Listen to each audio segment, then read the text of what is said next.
Hello बच्चा party, कैसे हो आप सब। मैं रोशनी मैम स्वागत करती हूँ आप सभी बच्चों का यूपी बोर्ड के number 1 educational and trusted platform UP board high school Vidyakul में, जिसे बनाया है आप जैसे ही लाखों बच्चों के प्यार और सपोर्ट ने।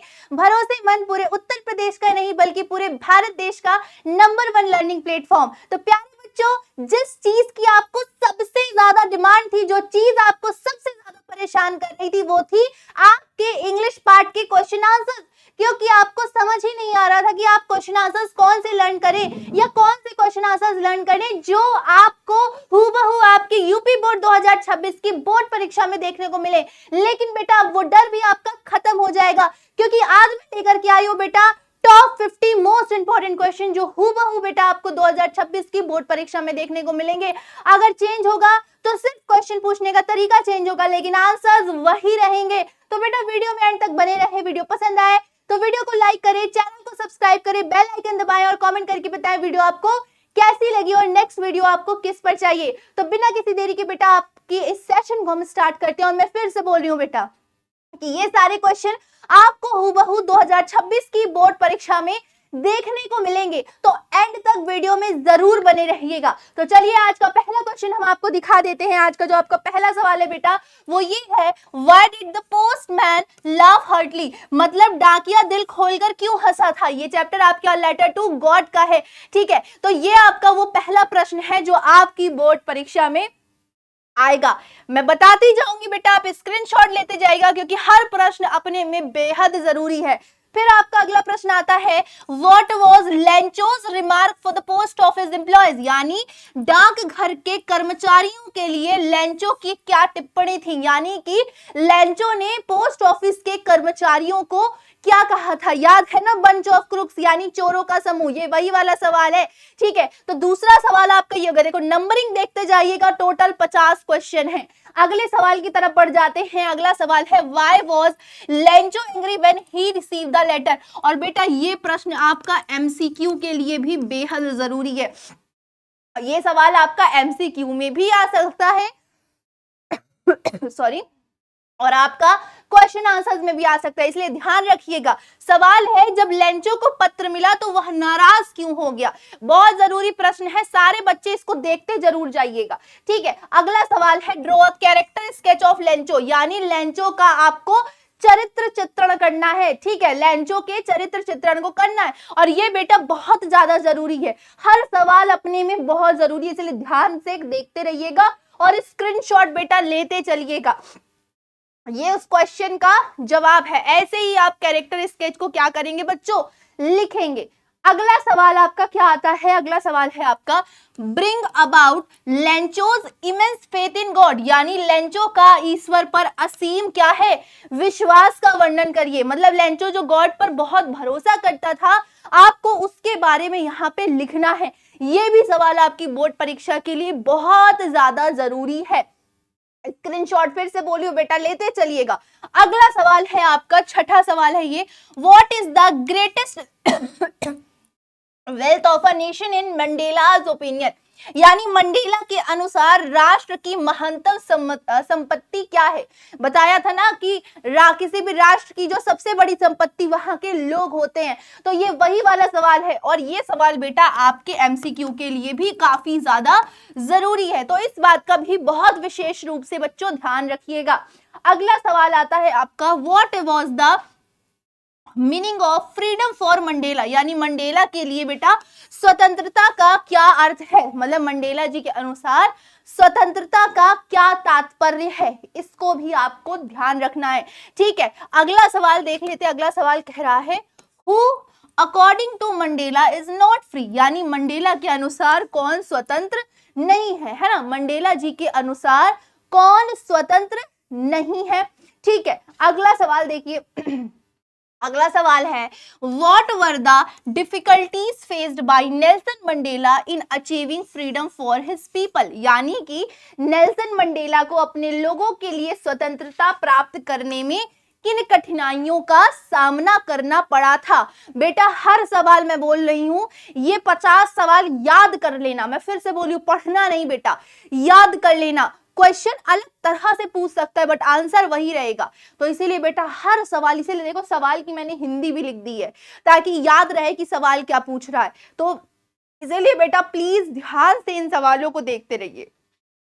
अगला सवाल है, how did Mandela's hunger for freedom change, मतलब क्या कह रहा है, मंडेला की स्वतंत्रता की लालसा किस प्रकार उसका जीवन बदल दिया। ठीक है, क्या मंडेला की स्वतंत्रता की जो भूख थी किस प्रकार से उस भूख ने हमारे नेल्सन मंडेला का जीवन बदल दिया। ये है आपका 10वां सवाल। अगले सवाल पे हम आ जाते हैं। अगला सवाल है बेटा, why did Anne Frank maintain a diary, मतलब एनी फ्रैंक डायरी क्यों लिखती थी, है ना, ये सवाल है। ठीक है, बहुत ध्यान से देखते जाइएगा। अगला सवाल है, why does Anne Frank think that paper has more patience than people, यानी एनी फ्रैंक को ऐसा क्यों लगता था कि जो कागज है उसके पास लोगों की तुलना में अत्यधिक धैर्य है। ठीक है, ये सवाल भी बहुत जरूरी है तो इसको भी ध्यान से देखते रहिएगा। अगला सवाल, what are the main preparation for the bakers of Goa, यानी गोवा के बेकर्स की मुख्य तैयारियां क्या होती हैं। क्या बेकर, जो गोवा के बेकर्स होते हैं उनकी मुख्य तैयारियां क्या होती हैं।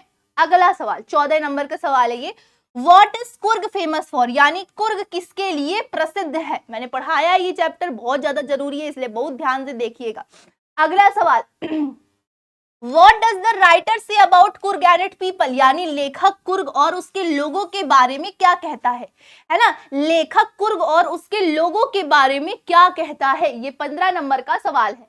अगला सवाल देखो, स्क्रीनशॉट लेते जाना, इसलिए मैं रुक रही हूं, जैसे रुक रही हूं साइड हूं, और बेटा स्क्रीनशॉट इसलिए बोल रही हूं, फिर से लेते जाइएगा। अगला सवाल आपसे पूछ रहा है, what did Valli do after she got into बस, मतलब बस के अंदर जाने के बाद वल्ली ने क्या किया था। बेटा देखो मैं बोल रही हूँ बेटा, बहुत मेहनत लगी मुझे ये 50 क्वेश्चन छांटने में, बहुत पेपर देखने पड़े, बहुत सारे क्वेश्चन बैंक्स देखनी पड़ी, बहुत सारे आंसर देखने पड़े, तब जाके बेटा ये 50 क्वेश्चन मैंने आपके लिए निकाले हैं। और बेटा ये पूरे मेरी 1 महीने की मेहनत है कि मुझे 1 महीना लगा। ये वीडियो मैं आपको 1 महीने पहले ऐसे ही भी दे सकती थी, कोई क्वेश्चन उठा के मैं कहती बेटा ये इंपॉर्टेंट है याद कर लो, लेकिन आपके जज्बातों के साथ खिलवाड़ करना मुझे नहीं आता। इसीलिए बेटा पूरी 1 महीने की मेहनत के बाद ये 50 क्वेश्चन मैंने आपको दिए हैं। इसीलिए बेटा आपसे छोटी सी रिक्वेस्ट है बेटा कि इस वीडियो को इतना ज्यादा शेयर करिएगा कि यूपी बोर्ड के हर घर तक ये वीडियो पहुंचे, ताकि हर बच्चा जो इंग्लिश से डरता है उसके अंदर से इंग्लिश का डर बिल्कुल खत्म हो जाए। और बेटा मैं आपके लिए तमाम ऐसी वीडियो लाती रहूंगी जिससे आपके अंदर से धीरे धीरे करके जैसे जैसे बोर्ड एग्जाम नजदीक आएगा आपके अंदर से इंग्लिश का डर पूरी तरीके से खत्म हो जाएगा। बस आपको मुझे थोड़ा सा सपोर्ट करना पड़ेगा। चलिए आगे देखते हैं। अगला सवाल, What made Valli sad on return journey, मतलब अपनी यात्रा से लौटते समय वल्ली को किस बात ने दुखी कर दिया था। याद है ना, वल्ली जब यात्रा से लौट रही थी तो उसने जो वही काऊ देख ली थी जो शहर जाते समय उछलते कूद रही थी, लेकिन आते समय वही गाय क्या है, गाय की मृत्यु हो गई थी, तो वल्ली इसलिए सैड हुई थी ना। ये वही वाला सवाल है। अगला सवाल, how did the bus conductor receive Valli, यानी बस कंडक्टर ने वल्ली का स्वागत कैसे किया था। ये 18वें नंबर का प्रश्न है, आप लोग देख लीजिए। अगला सवाल, Why was किस्सा Gautami in so much grief? What did he learn in end? मतलब किस्सा गौतमी इतनी परेशानी में क्यों थी और उसने आखिर में क्या सीखा। ये आपका the sermon at the Benares, जो गौतम बुद्ध वाला चैप्टर है ना, गौतम बुद्ध जिसमें प्रवचन देते हैं, अलाइनमेंट है ना, आत्मज्ञान प्राप्त करने के लिए निकल जाते हैं, वही वाले चैप्टर का सवाल है। ठीक है, चलो 20वां सवाल देखते हैं। 20वां सवाल भाई देखो, ये तो एकदम याद ही कर लेना, right central idea of the poem dust of snow. जितने सेंट्रल आइडिया इस वाले सवाल में हम आपको दे रहे हैं, 50 क्वेश्चन में जितने सेंट्रल आइडिया होंगे वो याद कर लेना है। तो सिर्फ 3 central idea, dust of snow, fire and ice और टाइगर इन द जू। चलो ये central idea dust of snow का आपको याद रखना है। फिर अगला सवाल है, देखो क्वेश्चन क्या है, Who has composed the poem Dust of Snow and what does the poet teach us through this poem? और जो पोएट है वो हमें इस कविता के माध्यम से क्या सिखाना चाहता है। तो देखो डस्ट ऑफ स्नो कविता क्या है, किसके द्वारा रचित है, इस कविता के द्वारा कवि हमें क्या सिखाना चाहता है। याद रखना, जो आपका पोयम और एक क्वेश्चन आपके ऑप्शन में आता है ना, ये सवाल आपका बार बार आता है, तो इसको याद रखना। ठीक है, चलो एक और सवाल है क्या, what do you learn from the poem dust of snow, यानी डस्ट ऑफ स्नो कविता से आप क्या सीखते हैं। एक सवाल ये है जो आपकी बोर्ड परीक्षा में पूछा जाता है। अगला सवाल है central idea fire and ice का, किसका, फायर एंड आइस का सेंट्रल आइडिया। ठीक है, चलो आगे देखिए। आगे है why does the poet hold with those who favour fire, यानी कि कवि उनके पक्ष में क्यों है जो आग के पक्ष में है। ये 24वां सवाल है आपका। चलिए आगे देखिए। आगे सेंट्रल आइडिया है बेटा आपके a tiger in the zoo का। मैंने बताया 3 सेंट्रल आइडिया आपके लिए बेहद जरूरी है, तो इनका आपको ध्यान रखना है। अगला है mention a few difference between a tiger in the zoo and the tiger in the jungle, यानी चिड़ियाघर में रहने वाले बाघ और जंगल के में रहने वाले बाघ में कुछ अंतर हमें बताना है। ये आपका 26वां सवाल है। आगे देखिए अगला सवाल है how was Mrs Pumphrey responsible for the poor condition of Tricki, यानी ट्रिकी की खराब हालत के लिए श्रीमती पंफेरी जी क्यों जिम्मेदार थी। ये आपका ट्रम्प ऑफ सर्जरी का क्वेश्चन है, बहुत ध्यान से देख लीजिए। अगला सवाल what was the real disease of tricky was suffering from, यानी वास्तव में ट्रिकी कौन से रोग से ग्रस्त था। ये सवाल बेटा आपके एमसीक्यू में भी पूछा जाता है, तो इसको ध्यान से पढ़ लीजिएगा। अगला सवाल आपका है what treatment did the doctor give to Tricki, यानी डॉक्टर ने ट्रिकी को क्या उपचार दिया था। ये भी सवाल बहुत जरूरी है, वैसे तो इसमें हर सवाल जरूरी है, तो हर लाइन में मैं क्या ही बोलूं, ये 50 सवाल जो है सब जरूरी है। अगला what was the only way to save Tricki, यानी ट्रिकी को बचाने का एकमात्र रास्ता क्या था। 30वां सवाल है ये आपका। अगला सवाल what kind of thief Hari Singh was, यानी हरि सिंह किस प्रकार का चोर था या कैसा चोर था। ठीक है, अगला सवाल देखो why did the thief make friend with Anil, मतलब चोर ने अनिल को दोस्त क्यों बनाया था। भाई जाहिर सी बात है, चोर है तो चोरी करने के लिए बनाया होगा। अगला सवाल है what should one do quieten dogs as experienced by Horace Danby, यानी कुत्तों को शांत करने के लिए किसी को क्या करना चाहिए जैसे कि हॉरेंस डैनवी को अनुभव हुआ था। ये सवाल भी आपका बहुत ज्यादा जरूरी है। अगला सवाल है हु वाज ग्रिफिन, ग्रिफिन कौन था and what had he discover, और उसने क्या आविष्कार किया था। ये आपके 34 नंबर का क्वेश्चन है। फिर है what are the qualities that go into making of scientist, यानी वैज्ञानिक बनने के लिए क्या गुण शामिल होने चाहिए, या वैज्ञानिक बनने के लिए क्या क्या गुण हमारे अंदर होने चाहिए। अगला सवाल देख लीजिए, देखिए स्क्रीनशॉट ले लीजिएगा बेटा। अगला Why did Matilda throw the invitation spitefully, यानी मटिल्डा ने आमंत्रण को गुस्से में क्यों फेंक दिया था। ये 36वें नंबर का सवाल है आपका। अगला सवाल give the character sketch of Matilda, Matilda का चरित्र चित्रण करना है, बहुत ध्यान से देख लीजिए। ठीक है, ये स्क्रीनशॉट ले लीजिएगा सभी बच्चे। चलिए अगला सवाल What could have happened if Matilda had not lost the necklace, मतलब क्या हो सकता था यदि मटिल्डा ने हार नहीं खोया होता। तो ये है आपका सवाल, देखो ये स्क्रीनशॉट ले लीजिए। ठीक है, आगे सवाल है what is the role of madam Forestier in the story the necklace, यानी द नेकलेस कहानी में मैडम फॉरेस्टियर की क्या भूमिका थी। ये आपके 39 नंबर का सवाल है, सारे बच्चे देख लो, स्क्रीनशॉट लेते जाइए। अगला 40 नंबर का सवाल है हाउ डिड भोली console her father in the end, मतलब भोली ने अंत में अपने पिता को कैसे सांत्वना दी थी। ठीक है, भोली चैप्टर का सवाल है। अगला सवाल How was भोली taken to school for her primary education, मतलब भोली को प्राथमिक शिक्षा के लिए स्कूल कैसे भेजा गया था। देख लीजिए स्क्रीनशॉट में, फिर से बोलियो बेटा, लेते जाइए, कोई सवाल छूटना नहीं चाहिए। अगला dowry is the negation of the girl dignity, discuss it with reference to the story Bholi, दहेज किसी लड़की की गरिमा को नकारना है। कहानी कहानी भोली का संदर्भ में विचार विमर्श करिए, मतलब जो भोली चैप्टर था उसके अकॉर्डिंग आपको इस लाइन को बताना है। आप स्क्रीनशॉट ले लीजिए, ज्यादा अच्छे समझ आएगा। ठीक है, अगला सवाल डिस्क्राइब द रोल ऑफ भोली टीचर इन हर लाइफ, मतलब भोली की अध्यापिका का उसके जीवन में क्या भूमिका थी बेटा, इसका वर्णन करना है। इसका आप स्क्रीनशॉट ले लीजिए।